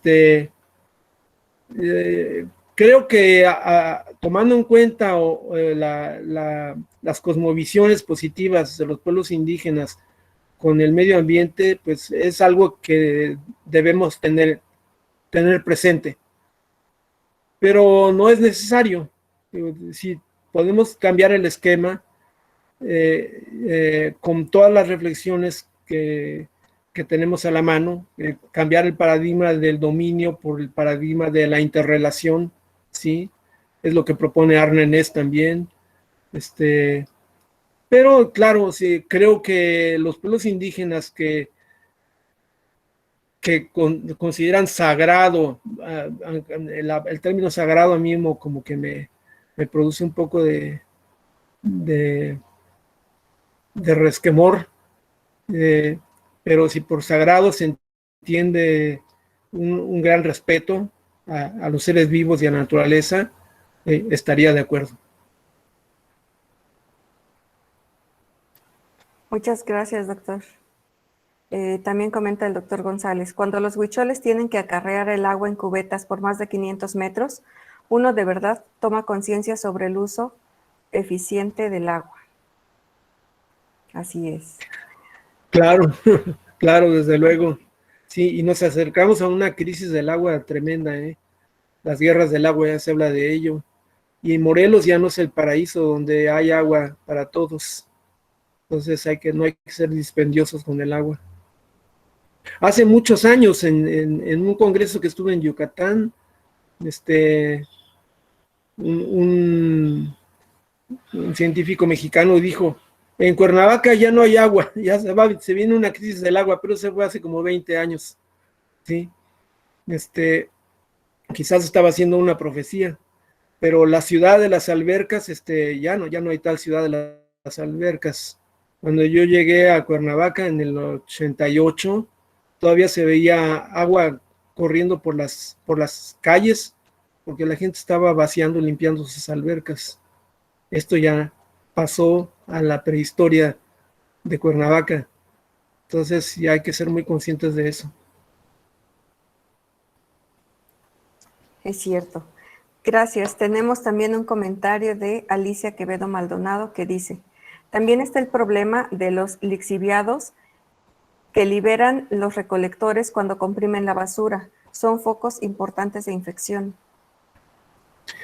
Pues sí, todo eso es debido a un mal manejo eso sí que de la basura, no de los residuos. En el momento en que convirtamos la basura en residuos limpios, aunque yo sea el único loco que entrega sus residuos separados del camión de la basura, porque lo van a revolver ahí en el camión, pues va creando una mentalidad diferente en mí. Si todos vamos cambiando esa mentalidad, va a llegar un momento en que los mismos empleados del camión de la basura digan, pues mira, aquí esto viene con puros frascos limpios, ¿sí? Esto viene con todo lavado, pero sobre todo hay que hablar con las autoridades, ¿sí? Hay que hacer un sistema de recolección de basura totalmente diferente y que no se llame basura, recolección de residuos limpios, pero para eso hace falta un bombardeo mediático a la población. Si no bombardeamos a la población mediáticamente durante 5 años continuos, no vamos a lograr un cambio. Por supuesto, es trabajo de todos. Sí. Bueno, Iliana Vilchis dice, ¿realmente opina que la asistencia de ciertas personas con acciones personales sean eficientes ante la problemática capitalista de empresas capitalistas y su producción masiva? Es decir, ¿qué tan eficiente es que alguien deje de usar popotes o bolsas de plástico si en alguna parte del mundo una fábrica está creando toneladas de ellas? Si todo el mundo se vuelve vegetariano y vegano, ¿cómo afectaría esto a los suelos? Si hoy en día los monocultivos son una gran problemática para los ecosistemas. Por eso decía yo que los monocultivos tienen el problema de la agricultura extensiva y que la solución sería una agricultura horizontal, no vertical, no horizontal, una agricultura vertical, ¿sí? Como yo ya he visto estos experimentos en otros lugares y creo que sería la solución del futuro. Ahora, esta idea de que, bueno, ¿de qué sirve lo que yo haga si los errores son sistémicos? Si yo que soy una hormiguita frente a los grandes sistemas, ¿de qué sirve mi granito de arena? Pues yo creo que deberíamos hacer dos cosas. Sí, mover nuestro granito de arena, cambiando nuestros hábitos, pero al mismo tiempo, con nuestro voto, con nuestras opiniones, cambiar a nuestros gobernantes. Nuestros gobernantes surgieron del pueblo en el que vivimos, tienen la misma educación que nosotros. Ellos también traen el mismo chip descompuesto. Entonces, hace falta, primero en la educación, o sea, que después de la educación lleguen gobernantes con una mayor conciencia. Y por otro lado, pues hay una bella fábula, digamos, de un pueblo al pueblo que siempre le daba sombra a una montaña. Entonces todos los pobladores pues estaban enfermos porque nunca les daba el sol, ¿sí? Y un día vieron que un anciano se levantó y, y se trajo un puñito de la montaña. Le dijeron, ¿qué estás haciendo? Dice, es que voy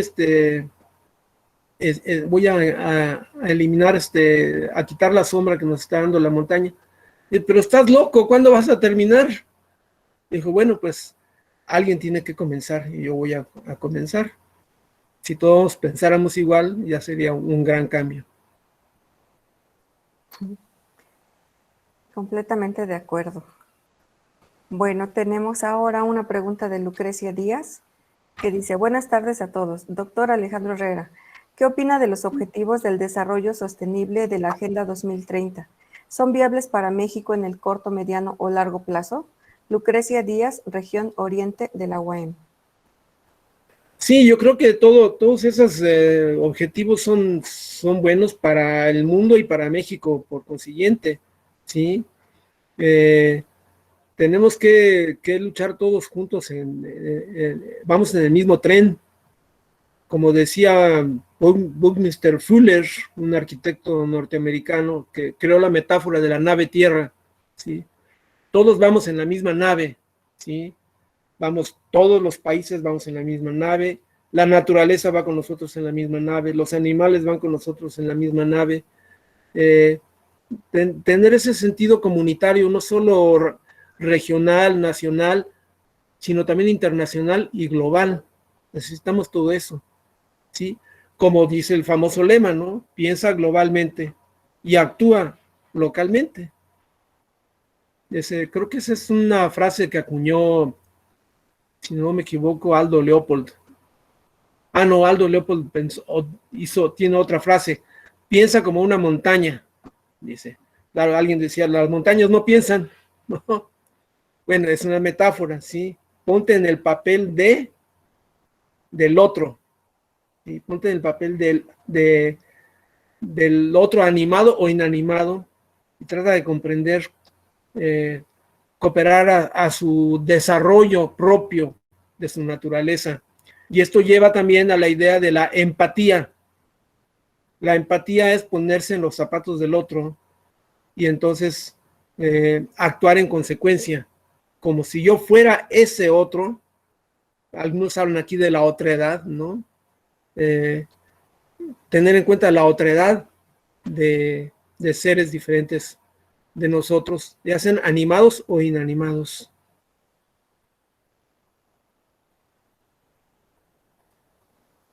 Bien, doctor, gracias.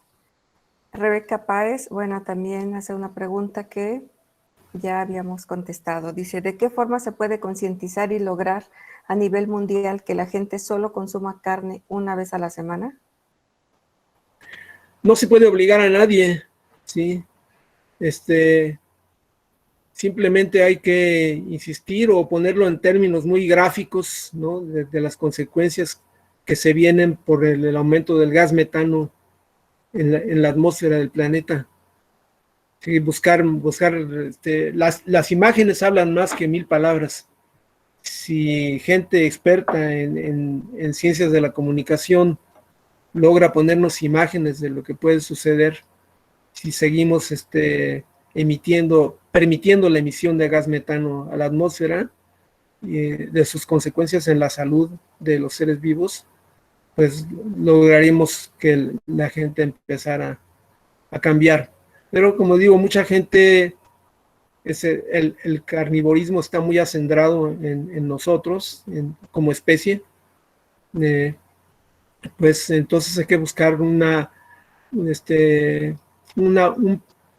paliar ese consumo para lograr pues nuestra sobrevivencia, aunque yo personalmente iría más lejos, a tomar en cuenta a los seres vivos por ser ellos lo que son los seres sintientes, como son los mamíferos, los vertebrados, los poseedores de un sistema nervioso central. Bien, muchas gracias. Pues seguimos con preguntas. Gracias a todos por su participación. Dice Maximiliano Salgado Mujica, el impulsar a las vías más factibles o idóneas, como la adquisición de un coche híbrido, al final no terminaría apoyando el consumismo. ¿Cuál es su opinión respecto a eso? Bueno, no sé si tener un automóvil sea consumismo, sobre todo si anda uno con su mismo automóvil 20 años. Bueno, ese es un chiste.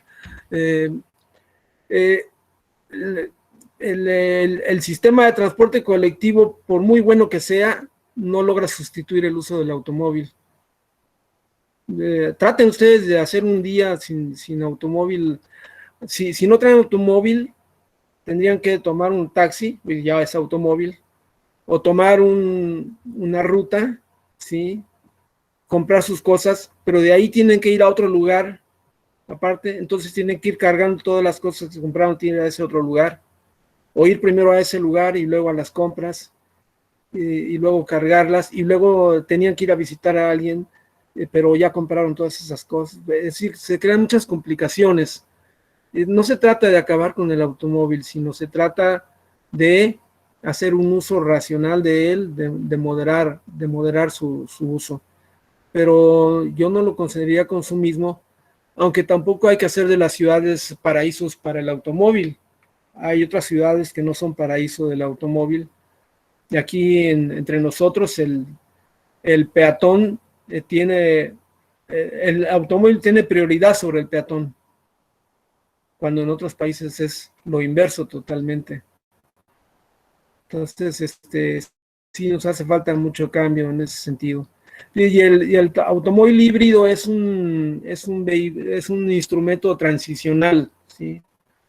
En lo que se logra sustituir todos los automóviles a gasolina o a diésel por el automóvil eléctrico. Aquí viene otro problema más grave. México tiene yacimientos enormes de litio, y el litio es el mineral del futuro, va a sustituir al petróleo. México tiene mucho litio y se lo está dejando a empresas extranjeras, se lo está dejando a ellas. Ellas están queriendo comprar el litio en México. Y hay otros países que también son ricos en litio, porque se dieron cuenta que es la fuente de energía que va a prevalecer en el uso de los automóviles. Y el uso de litio trae otras consecuencias. Parece que está acabando con algunas flores en algún país europeo. Es decir, el hombre siempre ha contaminado desde que, qué sé yo, desde que descubrió el fuego, ¿sí? Siempre ha alterado los ecosistemas. Donde quiera que vayamos, acabamos, o modificamos los ecosistemas levemente, pero generalmente lo hacemos de una manera mucho más grande. Entonces, lo que necesitamos es paliar nuestra incidencia en los ecosistemas, pero no vamos a lograr evitar alterar los ecosistemas, no vamos a lograr no contaminar. En toda actividad que realicemos, desde las celdas solares hasta la energía eólica, todo contamina. Entonces la pregunta no es qué energía no contamina, la pregunta es qué energía contamina menos. Todo esto en la premisa de seguir viviendo sin irnos a vivir a las cavernas, ¿sí? Pero si alguien quiere irse de anacoreta a una caverna, pues está muy bien que lo haga, pero estamos hablando de cosas realistas. Muchas gracias. Veo que Alicia Quevedo ha levantado la mano. Alice, puedes participar. Adelante. Muchas gracias. Muy buenas tardes, doctor. Muchas gracias por su ponencia, bastante interesante. Ya había estado con usted en un curso anterior un curso de bioética que había dado. Y bueno, un gusto volverle a ver, aunque sea por este medio virtual. Mi comentario va en virtud a todo esto que se ha estado mencionando. Y yo recuerdo que, con respecto a este cambio de chip que tendríamos que realizar, mi siguiente argumento se basa en dos cosas. Uno, por ejemplo, nosotros en el tercer semestre llevamos una clase de ética, tecnología y sociedad en este momento, y justamente estamos discutiendo este tema, ¿no? de la ética y la moral en cuanto al cuidado ambiental. Y también en una conferencia que dio nuestra compañera doctorante Karime recientemente en un grupo de Facebook transdisciplinario de las ciencias sociales acerca de la biofilia, ¿no? Uno, discutíamos en la clase el hecho, algo similar al uso de los autos, ¿no? Comentábamos que en qué momento tendría que venir a nuestra conciencia el hecho de que si nosotros en un cierto contexto muy extremo tuviéramos la oportunidad de manejar un coche, muy contaminante, pero de último modelo, así no sé, yo no sé de coches, ¿no? Pero muy contaminante. Y que si nosotros lo manejáramos, estuviéramos conscientes de que las emisiones de ese coche iban a perjudicar a la capa de ozono en ese momento. ¿Qué es lo que haríamos? ¿Lo manejaríamos? ¿No lo manejaríamos? Se suscitó un debate ahí, ¿no? Bueno, si fuera posible que lo manejásemos y nos metiéramos la mayor cantidad de alumnos dentro del coche para poder disfrutar todos en un solo paseo, en el menor cantidad de emisión. Otros decíamos, no, pues definitivamente mejor no lo manejaríamos, hay otro tipo de coche, etcétera, etcétera, etcétera.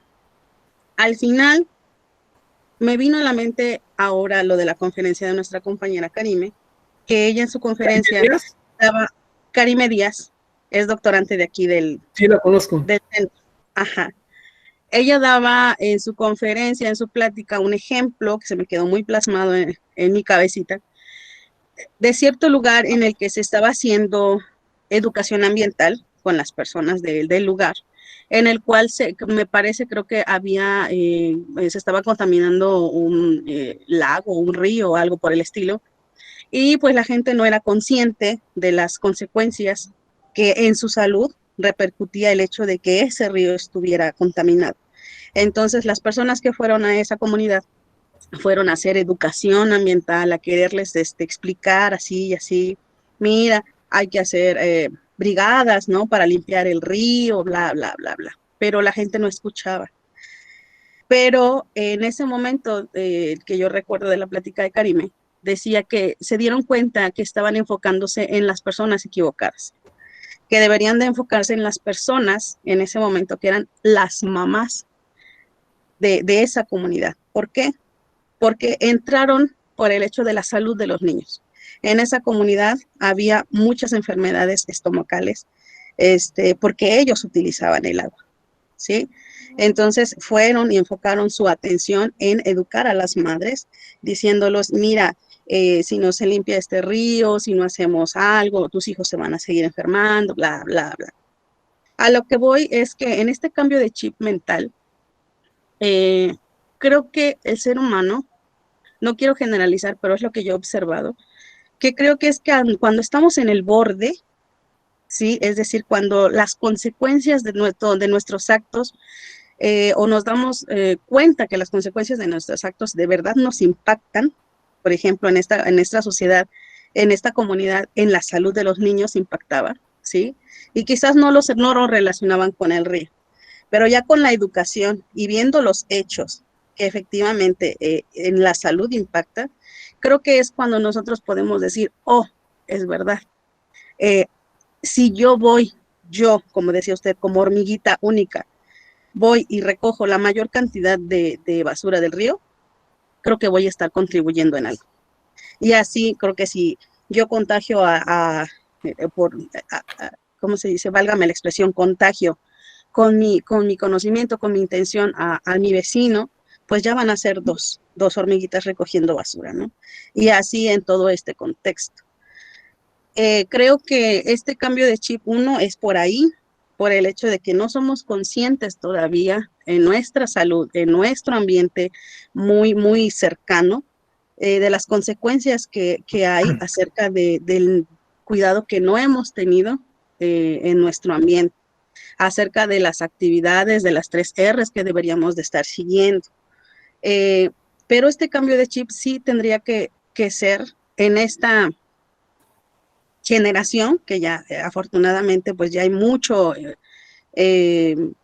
conferencia, muchas pláticas, ya comienza este impacto de la educación ambiental, pero tendría que empezar primero desde uno, como sector poblacional, hacia la educación de nuestros hijos, que son la siguiente generación, que serían, creo que los que aplicarían más viendo nuestro ejemplo, pero también que permee hasta las instituciones, ¿no? Porque las instituciones también, nuestros gobiernos, son los que deben apoyar a la sociedad a impulsar ciertas tecnologías o a quitar tecnologías que no benefician, o sustituirlas por tecnologías limpias, no lo sé. Hacer el cambio necesario para poder comenzar a abonar al cuidado ambiental. Es un tramo, creo yo, que todavía va a faltar mucho tiempo para que surta efecto toda esta educación ambiental, porque como vuelvo a mencionar, yo creo, ya termino. Gracias. Creo que lo vamos a ver en la próxima generación. Todas consecuencias de esta educación, consecuencias positivas, la tendremos que ver yo creo que en la próxima generación. Cuando dices que falta mucho tiempo, me siento muy mal porque de esto que les estoy hablando, esta problemática no surgió hace 2 días ni hace un año. De esto se viene hablando desde... Rachel Carson escribió en los 50 su libro La Primavera Silenciosa. De toda la segunda mitad del siglo XX se viene hablando de esto. Y si alguien lee un periódico hoy, dice, ay, mira, qué duro está el problema ambiental, caray. Pero si esto se viene hablando desde entonces, se viene repitiendo con diferentes palabras lo mismo y lo mismo y lo mismo. Y si me dices que falta mucho tiempo, uno dice, entonces, ¿cuándo vamos a lograr el cambio? Pero pues desgraciadamente los cambios son lentos. Sí, cuando yo empecé a hablar de ética animal en los 80s, pensaban que estaba loco, que eso no era filosofía. Y han tomado, qué sé yo, cuántos años, como 20 años o un poquito menos, para que colegas inclusive empiecen a tomar en serio estos temas. O sea, las ideas nuevas tardan mucho en arraigarse, pero la reflexión sobre el medio ambiente, digo, no hace falta ser filósofo, nada más hace falta que un científico nos diga cómo están las cosas, como el doctor Mario Molina con los clorofluorocarbonos y la capa de ozono, ¿sí? Que un biólogo nos diga lo que está pasando, en el Chichinautzin, por ejemplo, ¿sí? Que nos digan lo que está sucediendo. Entonces, lo que nos hace falta es, creo yo, sensibilización, sensibilizar nosotros primero y luego a las nuevas generaciones, para llegar a los cambios de hábitos. Sí, las reflexiones intelectuales son buenas, pero si no van acompañadas de una sensibilización, no van a llevar a un cambio rápido. Y ya no surge que el cambio sea mañana, que con los niños que existen ahora, ¿sí? Con los jóvenes que están ahora. Sí, gracias. Gracias, Alice. Gracias, doctor. Bueno, nos quedan 10 minutos. Tengo una pregunta de Iliana Vilchis que dice, ¿cómo se plantea que los protocolos de los países reduzcan el impacto que cada una de las naciones ha causado al ambiente si desde el implemento de instrumentos jurídicos al ambiente y la Declaración de Estocolmo hasta la más reciente, que es la Agenda 2030, no ha habido ninguna mejoría y solo siguen implementando protocolos con una meta a la que parece cada vez más alejarnos más? Bueno, de que no ha habido ninguna mejoría, sí la ha habido, la está habiendo, son pasos lentos, pero sí está habiendo cambios en los países. Ha habido cosas que antes no se hacían.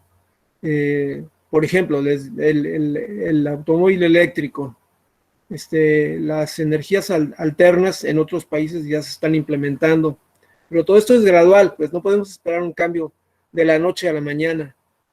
En España, por ejemplo, el huevo tiene números, está numerado el huevo que es de libre pastoreo, el huevo que es de animales enjaulados, y ya el consumidor decide en su ética propia qué consumir. Eso me lo decía el doctor Mosterín, que ya falleció, que escribió el libro El triunfo de la compasión, o Vivan los animales también escribió. Entonces, sí, no debemos tampoco caer en el pesimismo total, sino ser realistas y ver que sí está habiendo cambios lentos y que hay comités en los acuerdos de París que están encargados de que los diferentes países pongan en acción los compromisos que han asumido, y muy en especial ahora Estados Unidos, que afortunadamente ha reingresado a estos acuerdos. Y pues México también debe pues alinearse y hacer cosas lo que le corresponde de acuerdo con estos acuerdos. Pero sí, hay comités que están encargados de hacerlo, pero claro, no se avanza con la rapidez que quisiéramos. Eso es lo preocupante. No queremos que después de los acuerdos de París vengan los acuerdos de Shanghái y después los acuerdos del Polo Norte y luego otros acuerdos. No, ya los acuerdos de París deberían ser los últimos, porque ya en el 2030 debe haber un cambio cualitativo muy importante. Gracias, doctor. Maximiliano Salgado Mujica dice, el doctor mencionó que había 3 razones principales por las cuales combatir la contaminación. Sin embargo, no acabó la idea, solo dio una, que era la actitud antropocentrista. ¿Podrá acabar la idea para tener una retroalimentación idónea? De antemano, gracias.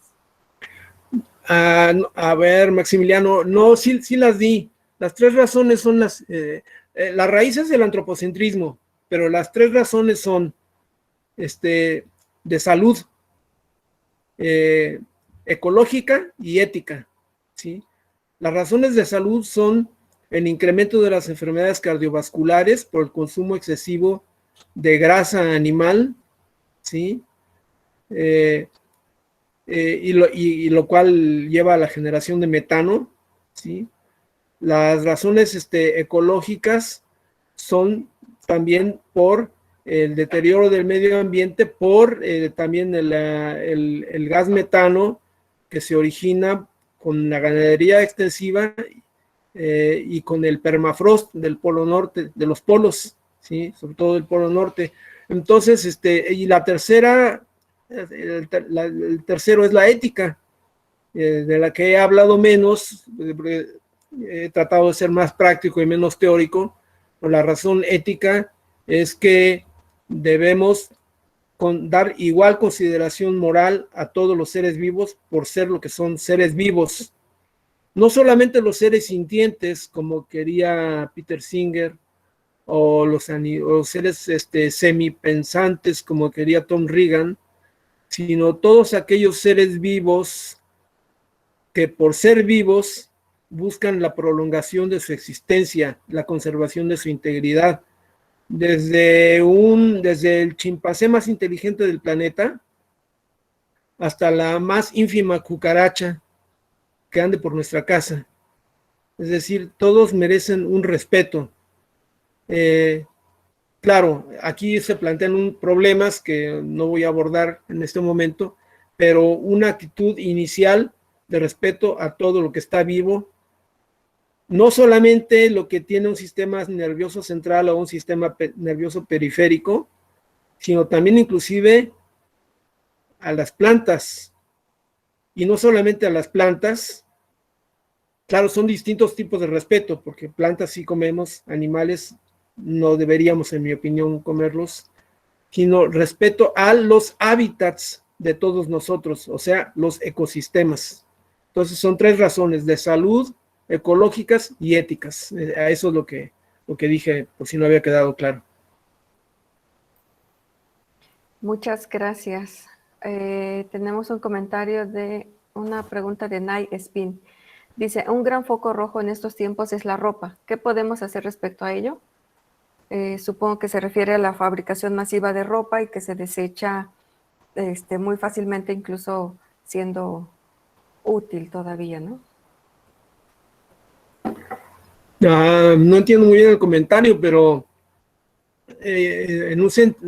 yo lo dividiría en 12. La ropa hecha con ingredientes animales y la ropa que no tiene ingredientes animales, como el algodón, ¿sí? Y por otro lado, la ropa que está hecha con polímeros, pues deberíamos evitar y dar preferencia a ropa que no esté hecha con polímeros, o sea, ropas sintéticas.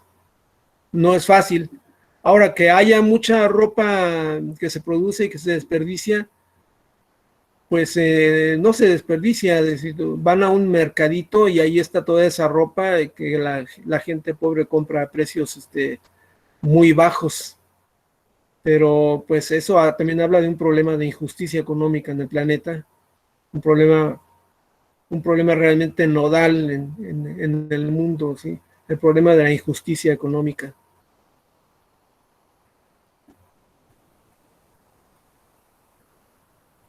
Bien, gracias. Tenemos dos comentarios más. Uno es de Jaime Luis Brito que dice, quizás en este sentido, en el que no vamos a dejar el automóvil, es fundamental mejorar el transporte colectivo.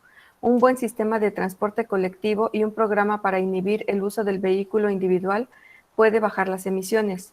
Eso sí, así se encontrarían las resistencias de las industrias que fabrican vehículos. Y a continuación el doctor González dice, en París, por ejemplo, el transporte público es muy eficiente y atractivo, de acuerdo en mejorar el transporte colectivo.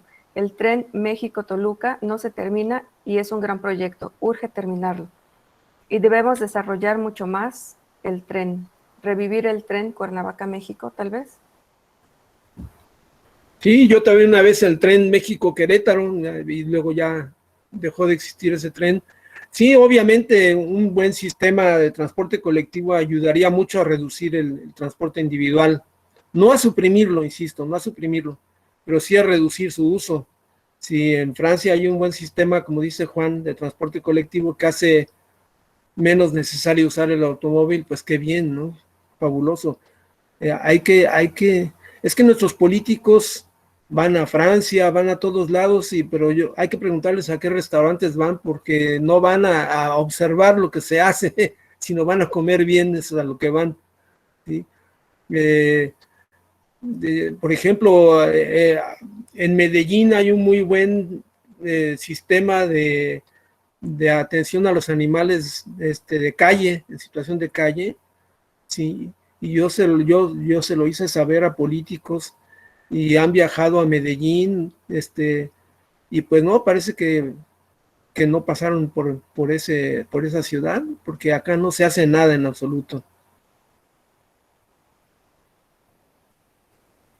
Así es, doctor. Muchas gracias. Pues bueno, antes de concluir, me gustaría leer la fábula del colibrí que nos envió a todos el doctor González y dice así. La fábula del colibrí. Cuenta la leyenda que un día hubo un incendio enorme en el bosque. Todos los animales huían despavoridos, pues era un fuego terrible. De pronto, el jaguar vio pasar por sobre su cabeza al colibrí en dirección contraria, es decir, hacia el fuego. Le extrañó sobremanera, pero no quiso detenerse. Al instante lo vio pasar de nuevo, esta vez en su misma dirección. Pudo observar este ir y venir repetidas veces hasta que decidió preguntar al pajarillo, pues le parecía un comportamiento harto estrafalario. ¿Qué haces, colibrí?, le preguntó. Voy al lago, respondió él. Tomo agua con el pico y la echo al fuego para apagar el incendio. El jaguar sonrió. ¿Estás loco?, le dijo. ¿Crees que vas a conseguir apagarlo con tu pequeño pico tú solo? No, respondió el colibrí. Yo sé que solo no puedo, pero este bosque es mi hogar, me alimenta, me da cobijo a mí y a mi familia, y le estoy agradecido por eso. Y yo lo ayudo a crecer polinizando sus flores. Yo soy parte de él y él es parte de mí. Yo sé que solo no puedo apagarlo, pero tengo que hacer mi parte. En ese momento los espíritus del bosque que escuchaban al colibrí se sintieron conmovidos por la pequeña ave y su devoción hacia el bosque y milagrosamente enviaron un fuerte chaparrón que terminó con el incendio. Las abuelas indias contaban esta historia a sus nietos concluyendo, ¿quieres atraer los milagros a tu vida? Haz tu parte. Bonita. Muy bonita. Y bueno, pues finalmente para agradecer, doctor Herrera, su participación y de todos los que están aquí con sus preguntas, con sus comentarios, incluso solamente escuchando, pues gracias. Les comentaba que una vez al mes hacemos este conversatorio y bueno, finalmente me permito hacer la entrega de forma virtual de este reconocimiento que leo y dice así. El Centro de Investigación en Ciencias Cognitivas de la Universidad Autónoma del Estado de Morelos otorga el presente reconocimiento al doctor Alejandro Herrera Ibáñez por su valiosa participación como ponente en el conversatorio de Ética, Ecología y Sociedad, impartiendo la conferencia Cómo mejorar nuestro planeta antes del 2030 sin volver a las cavernas. Cuernavaca, Morelos, a 17 de marzo del 2021, por una humanidad culta, una universidad de excelencia. Firma el doctor Juan Carlos González González, director del Centro de Investigación en Ciencias Cognitivas. Y pues bueno, por supuesto. Gracias, ha sido un placer. Un abrazo, unas felicitaciones y unos aplausos. Gracias a todos. Saludos a todos.